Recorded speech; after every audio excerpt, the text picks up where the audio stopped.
having failed to capture Ukraine's capital, Kyiv, where this weekend Ukrainians were inspecting the remains of the very Russian vehicles that tried to invade their city, now objects of curiosity.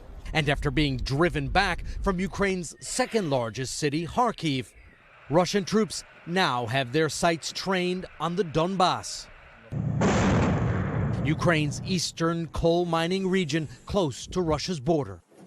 And out here, the Russians are making slow, destructive progress, lobbing unguided rockets and artillery into Ukrainian villages to chip away territory from the government.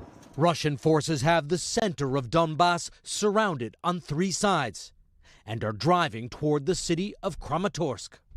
In Kramatorsk is one of the Donbass's only trauma hospitals that's still working.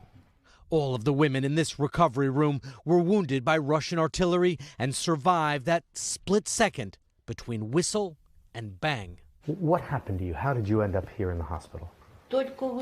I just left my house when I heard something flying, says Anna. I had just grabbed the doorknob to my basement. That's the last thing I remember.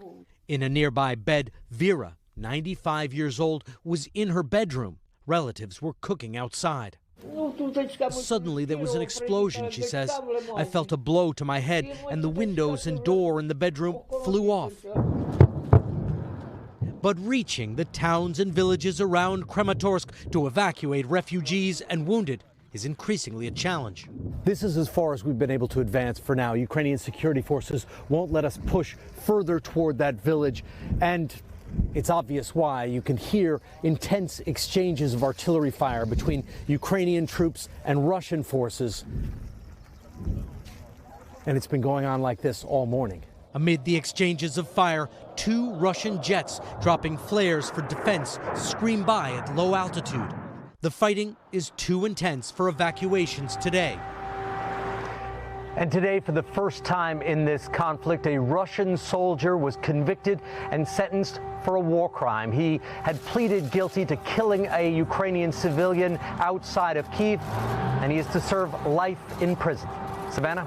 Richard Engel in Ukraine for us. Richard, thank you. Hey, thanks for watching our YouTube channel. Find your favorite recipes, celebrity interviews, uplifting stories, shop our favorite deals, and so much more with the Today app. Download it now.